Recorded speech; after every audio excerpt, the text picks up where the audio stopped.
Allez, il nous reste une petite demi-heure pour faire un dernier point sur l'actualité. Petite session de rattrapage si vous arrivez tout juste. On va vous donner des idées notamment pour aller au cinéma ce matin. Dans le journal aussi avant, on va faire le point sur quelques grands chantiers qui sont en cours dans le département. Nous allons reparler de cet abandon, notamment définitif de l'A831, un vieux serpent de mer, entre Fontenay-le-Comte et La Rochelle, de ces nouveaux centres de soins non programmés aussi qui viennent d'ouvrir, mais encore de la Vendée qui était hier mise à l'honneur au Salon de l'Agriculture. Et aujourd'hui, c'est encore un petit bout de la Vendée qui est à l'honneur puisque c'est la journée des Pays de la Loire. Voilà pour l'aperçu donc du programme du jour. On va vite regarder quand même la météo de ce mercredi avant d'entamer l'actualité. Et vous le voyez, c'est pas franchement joli quand même ce qui nous attend aujourd'hui. La matinée devrait être très couverte, des averses sur l'ensemble du territoire, mais des températures plutôt douces, 7 dans les terres et 9 sur le littoral. Cet après-midi, c'est le même schéma, avec normalement un petit peu moins d'averses et peut-être même quelques éclaircies si vous êtes sage. Mais bon, vraiment pas un temps printanier malgré tout. Côté température, 9 dans les terres cette fois-ci et plutôt 11 sur le littoral. On va regarder pour la dernière fois les 4 rendez-vous marées de ce mercredi. Donc il reste maintenant 2 heures avant que la mer atteigne son point le plus bas pour ce matin. La prochaine marée haute, elle, est prévue à 17h avec des coefs de 94-98. Vous avez donc le temps si vous vouliez entamer une petite traversée du Gois, sachant que les plus forts coefficients, c'est 103 pour ce mois-ci, et ça tombe bien, c'est justement demain après-midi et vendredi matin. Pour les marchés à présent, alors une petite question, qu'est-ce que vous faites entre 9h moins le quart, donc dans un quart d'heure, et 13h? Parce qu'il y a marché à Barbâtre, voilà, le marché commence dans un quart d'heure, comme tous les mercredis. C'est la même chose, rendez-vous avec les producteurs locaux à Saint-Jean-de-Mont, à Palluau, à La Roche-sur-Yon, et l'après-midi à Bellevigny, tous les mercredis. Et demain, promis après, j'en parle plus pour aujourd'hui, on se retrouvera en direct sur le marché de Saint-Michel-en-Lerme, en direct de visu, c'est-à-dire pour l'enregistrement de la première émission qu'on va faire sur la Voix des Vendéens pour l'élection présidentielle. On fait une petite tournée en partenariat avec Ouest France sur 4 marchés vendéens. On commence donc demain à 11h à Saint-Michel-en-Lerme, vendredi c'est à La Roche-sur-Yon, la semaine prochaine à Saint-Gilles-Croix-de-Vie et on terminera le 23 aux Herbiers. On souhaite une bonne fête aux Charles. On gagne encore 4 minutes de soleil et nous approchons sereinement d'un coucher de soleil justement à 19h puisque ce soir c'est prévu à 18h53. On passe au journal.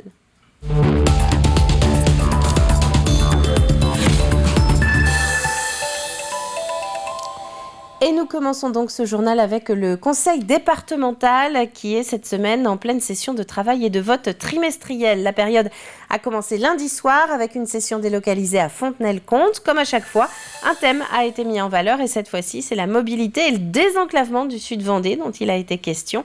La présidente de Charente-Maritime a fait le déplacement pour l'occasion car on y a beaucoup parlé du tronçon routier Fontenay-le-Comte-La Rochelle dont les travaux devraient enfin voir le jour. Aurélien Huard.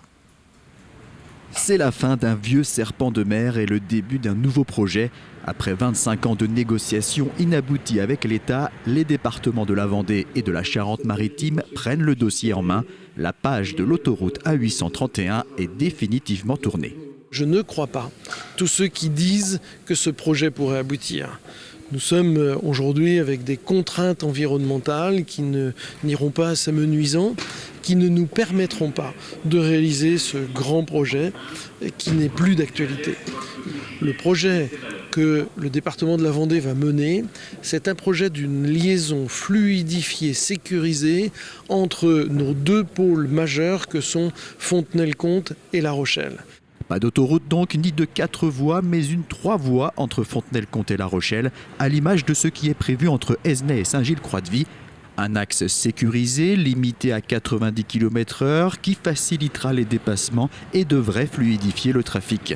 Cela représente 20 km sur le territoire vendéen jusqu'à l'île d'Elle. La Charente-Maritime prend le relais sur son territoire avec notamment le contournement de Maran, un aménagement qui va permettre de poursuivre le désenclavement de ce territoire. Avoir une desserte routière supplémentaire, c'est forcément un atout. D'abord évidemment en termes d'attractivité. Aujourd'hui le Sud-Vendée, je ne le cesse de le dire, reconnaît à nouveau une attractivité forte. Avoir une autoroute, en tout cas une alternative à l'autoroute, c'est un plus. D'abord pour tout à chacun, pour évidemment l'économie, bien sûr pour la santé. Ça va permettre aussi d'avoir des médecins qui sont un peu en surnombre sur la Charente-Maritime, mais en tout cas sur La Rochelle. Donc être en proximité, ça peut permettre d'avoir de nouveaux médecins, bien sûr de nouveaux habitants. Le projet est lancé dès ce mardi avec les commandes d'études. Le coût total en Vendée s'élève à 20 millions d'euros. Le début des travaux est espéré pour l'année 2026. Nous allons prendre à présent la direction de Paris, mais pour y parler de la Vendée, puisque le département était à l'honneur toute la journée d'hier au Salon de l'Agriculture. Déplacement d'une importante délégation, défilé des animaux pour l'occasion. À chaque fois, l'événement est à la hauteur de l'enjeu, puisque l'agriculture en Vendée, ce serait un peu plus d'1 milliard d'euros de chiffre d'affaires. Alexia Janet et Antoine Ordinez étaient donc sur place toute la journée pour multiplier les rencontres comme celle-ci avec le président du Mouton vendéen. Le salon de l'agriculture, c'est bien sûr des découvertes, des exposants, des dégustations, mais c'est aussi et surtout des concours, puisque juste derrière nous, il y a actuellement le concours du mouton vendéen. Et je suis bien justement avec le président de l'organisme de sélection mouton vendéen, Jean-Paul Roux. Bonjour. Bonjour. Alors justement, là, il y a le concours derrière nous. Comment ça se passe jusque maintenant, en fait, finalement, le salon ? Alors bien, on est arrivé, les animaux sont arrivés jeudi soir et donc on est en présentation sur le hall 1 de l'élevage depuis samedi, et notre concours national a lieu ce matin pour l'ensemble de la race avec une quarantaine d'animaux qui vont concourir jusqu'à 11h30 ce matin avant de laisser la place à la présentation de la Vendée. On a combien d'éleveurs là, vendéens ici pour ce On a 4 éleveurs vendéens, sinon on doit être 13 éleveurs, parce qu'il faut savoir que même si le nom porte la race mouton vendéen, la race est diffusée sur l'ensemble du territoire français, même à l'export. Il y a des enjeux particuliers, comment ça se passe aussi pour le concours? Les enjeux, c'est la reconnaissance d'un élevage au travers de la qualité des animaux. Et c'est se faire connaître pour des éventuels achats à la fois d'éleveurs français mais aussi de délégations internationales.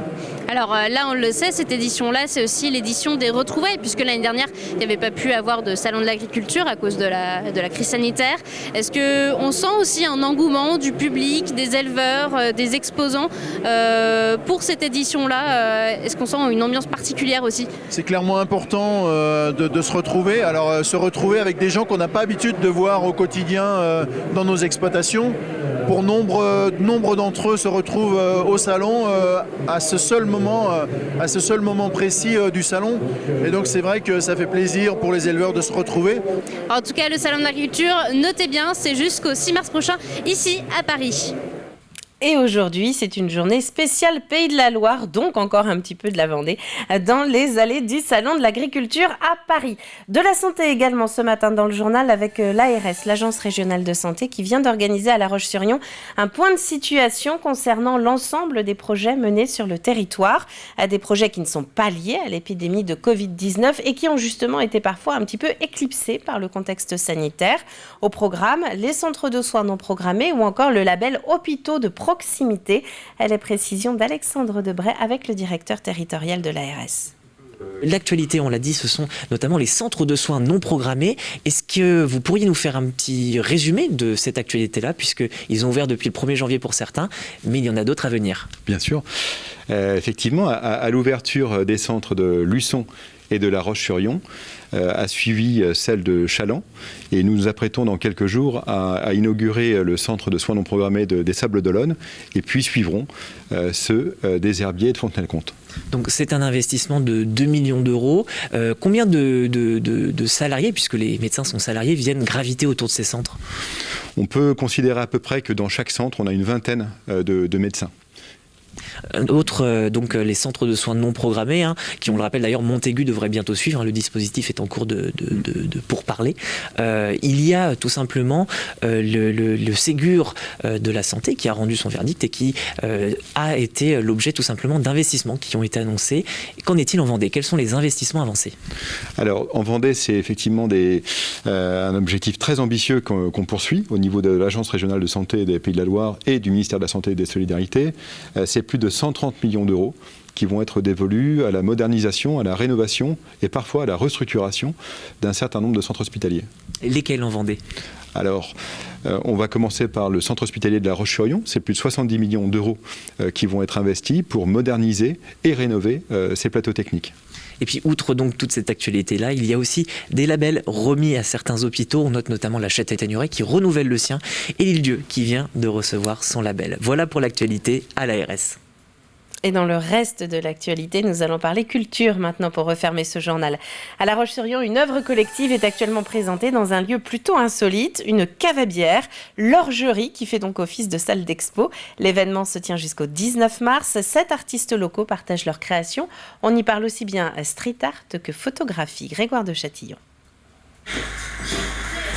La cave à bière devient une galerie d'art, une exposition collective afin de montrer sa créativité sur place pendant 4 semaines.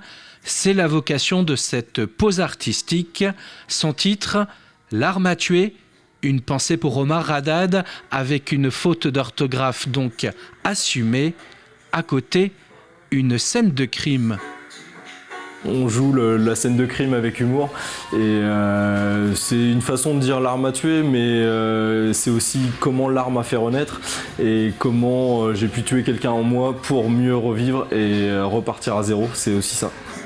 Épicier et artiste à la fois, Pascal Gauthier, à qui l'on doit ses mobiles en cuivre, s'est entouré pour cette exposition du collectif de street art Art Muralis et de photographes. La police n'est pas loin. Police, pour moi, c'était gouvernement. Ce que je voulais à l'origine, c'était zone interdite. Je ne l'ai pas trouvé, mais voilà. C'était vraiment cette idée de non-accès à la culture et non-accès aux lieux de fête et lieux de vie. Scène de bar, scène de vie, assumée là aussi. Plus loin, cet hommage à ce jeune graffeur tué au taser qui jouxte une certaine approche de l'origine du monde, puis de la poésie, avec ses photographies de mouvements sublimés. Je voulais montrer ce qui n'est pas visible à l'œil, c'est-à-dire le mouvement, effectivement.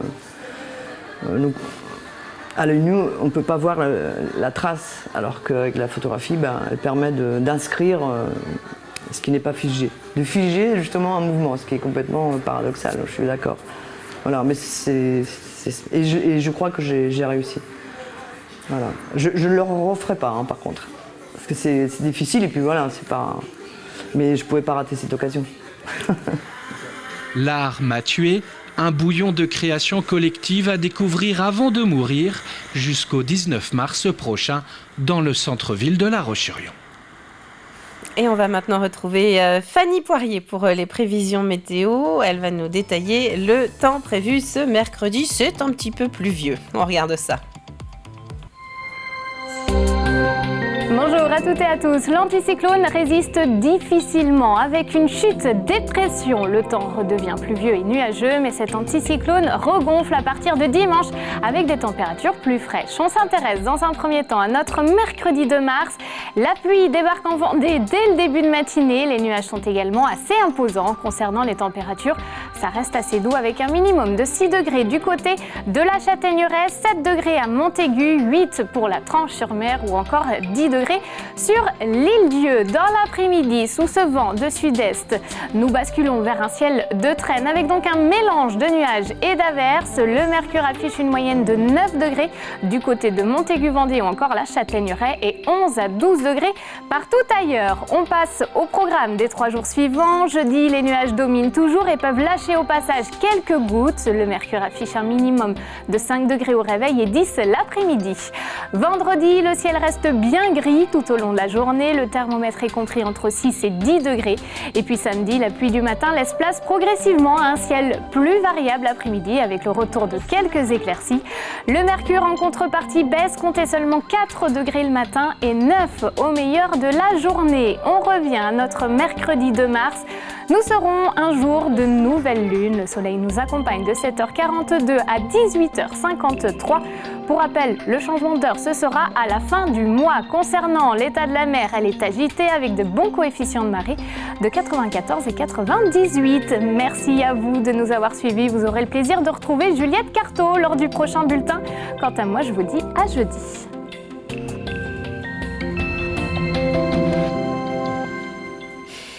Et il est maintenant 9h moins le quart sur le plateau de la matinale. On va profiter de ce mercredi pour faire du tri dans les placards. C'est une petite idée que la matinale vous soumet. La saison du fameux ménage de printemps, vous savez, eh bien, elle approche. Alors, c'est peut-être le moment de vous séparer de cette fameuse raquette de badminton qui traîne dans le garage depuis quelques temps, ou bien de donner les chaussures à crampons qui sont devenues trop petites un petit peu trop vite. Ça tombe bien.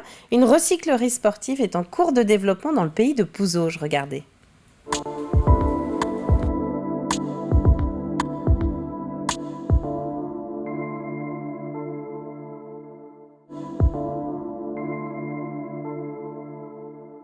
Sur le territoire, en fait, l'idée de la recyclerie, c'est de proposer la collecte d'équipements sportifs dont on n'a plus l'utilité, qui dorment la plupart du temps dans nos placards, qu'on a peut-être du mal à se séparer parce qu'on ne sait pas à qui le confier. C'est pas de montrer du doigt les gens qui n'ont pas forcément le bon comportement, c'est de les amener à se poser la question de dire j'achète un équipement, j'en fais usage, mais qu'est-ce qu'il devient après ?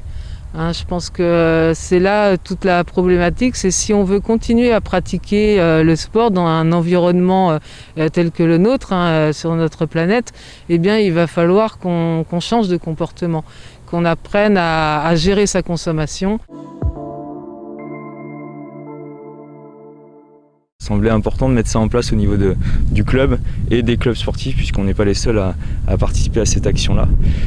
Ça répondait à des valeurs qu'on partage aussi sur le club, que ce soit la solidarité, l'entraide, une valeur écologique, puisqu'on sait que le sport est en pleine mutation, le football aussi, et on doit faire attention à notre environnement.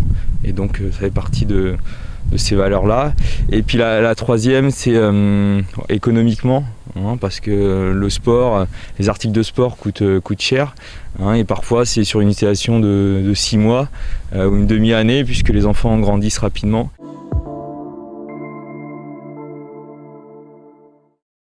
Si demain on peut dire si les enfants vont dire à leurs parents bah non on jette pas ces chaussures, elles sont trop petites, on pense à la recyclerie, nous on aura tout gagné dans l'histoire.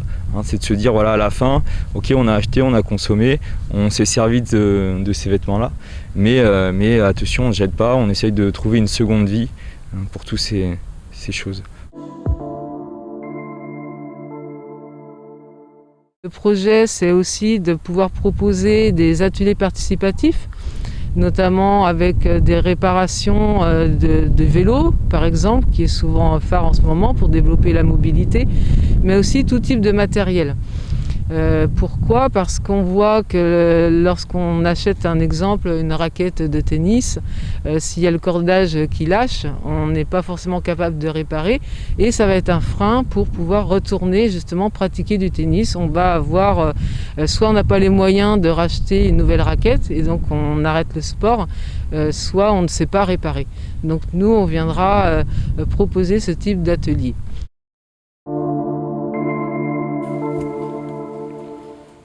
Et sur sa page Facebook, vous pourrez aussi voir que la Sportive Vendée propose, même aux commerces qui auraient des articles de sport invendus ou de seconde main, de les collecter.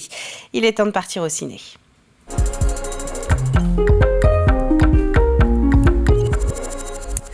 Alors, le cinéma, c'est d'ailleurs une bonne idée de sortie, avec la météo qui est prévue aujourd'hui. On l'a vu tout à l'heure dans le bulletin de Fanny.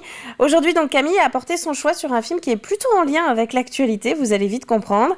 Goliath s'intéresse aux coulisses d'une affaire pénale entre des agriculteurs et un fabricant de produits chimiques. Regardez. Vous êtes bien sur le répondeur de Patrick Favreau. Laissez-moi un message, merci. Vous aurez mon message en vous réveillant. J'ai vécu des années magnifiques avec Margot. On aimait notre travail, fière d'être une agricultrice moderne comme elle disait. Dans ma région, comme Margot, les gens meurent en silence. Je voudrais juste que vous fassiez entendre mes mots. J'ai plus la force de continuer. La tétrazine. Une substance absolument inoffensive selon son fabricant, mais que l'OMS a classée comme cancérogène.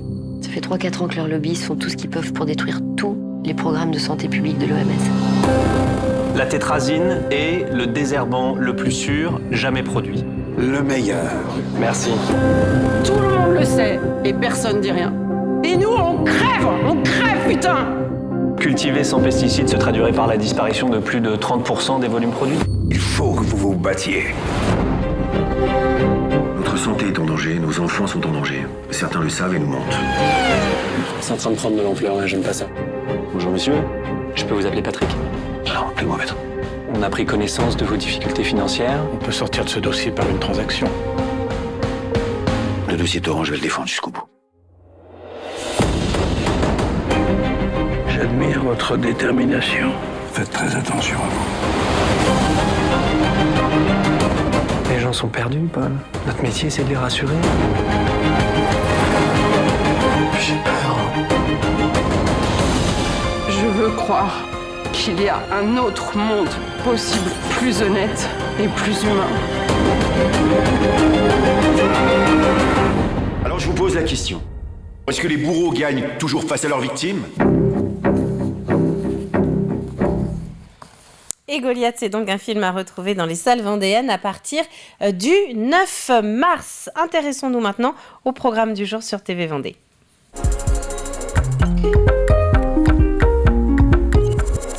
L'extrait du jour, c'est Conseil de famille. Régis Bossard reçoit aujourd'hui l'association Le Rayon de Soleil de l'Enfant Étranger, une association qui accompagne, vous allez l'entendre, notamment les familles adoptantes.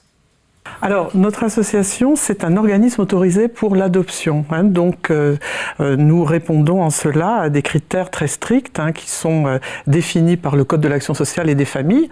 On est une association loi 1901, un but non lucratif, mais on répond aussi à des paramètres réglementaires pour être autorisé comme association capable d'accueillir des enfants mineurs nés à l'étranger. Donc notre objectif principal, c'est d'assurer cet accompagnement. Nous avons une autorisation des conseils départementaux via leur service d'aide sociale à l'enfance.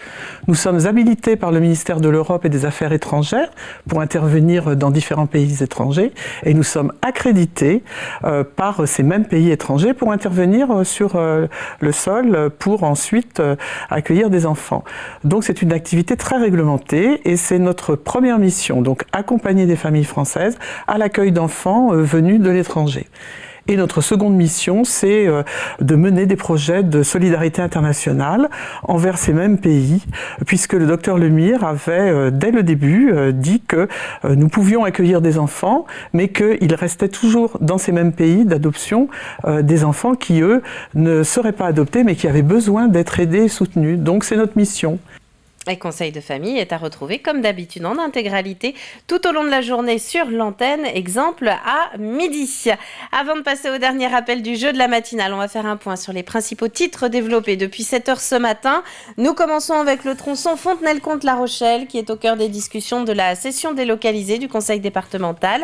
Fini la 831, nous en parlions hier. À la place, une 3 voies dont les travaux devraient commencer en 2026. Une vingtaine de kilomètres vendéens entre Fontenay-le-Comte et l'île d'Elle avant de basculer en Charente-Maritime.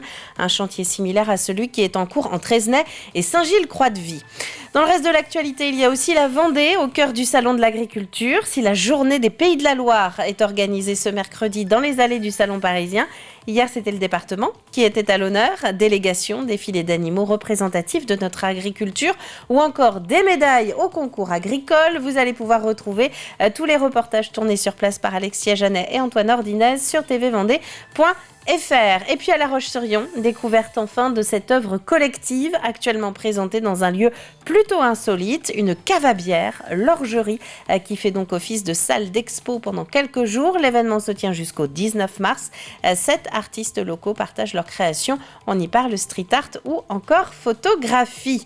On passe au jeu maintenant.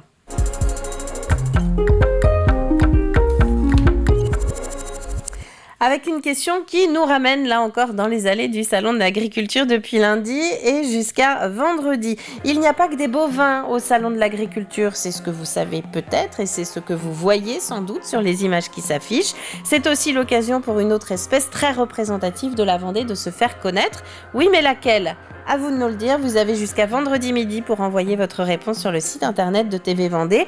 Indice du jour, 250 000 spécimens peupleraient aujourd'hui le territoire, principalement en Pays de la Loire et en Poitou-Charentes. À la clé, le partenaire de la semaine, c'est la Belle Comédie Production. 4 places sont en jeu, donc 2 gagnants seront tirés au sort vendredi après-midi et repartiront chacun avec 2 places pour aller découvrir le spectacle de Laurie Perret vendredi 11 mars à la Longère de Beaupuy du côté de Mouilleron-le-Captif. C'est la fin de cette matinale. Notez que demain et vendredi, vous allez retrouver Alexandre Debray pour le petit déjeuner, puisque nous avons rendez-vous sur le marché de Saint-Michel-en-Lerme et celui de La Roche-sur-Yon. À Saint-Michel, c'est pour demain matin à 11h et La Roche-sur-Yon, ce sera vendredi matin à 11h. Ce sera le tournage de nos premières émissions autour de la présidentielle. TV Vendée et Ouest France vous donnent la parole. N'hésitez pas à venir à notre rencontre à l'occasion de ces enregistrements. Nous avons besoin de vos témoignages pour faire remonter au maximum vos ressentis à quelques jours du premier tour de l'élection présidentielle. D'ici là, très bonne journée à vous tous et à très vite sur le terrain ou en studio. À bientôt.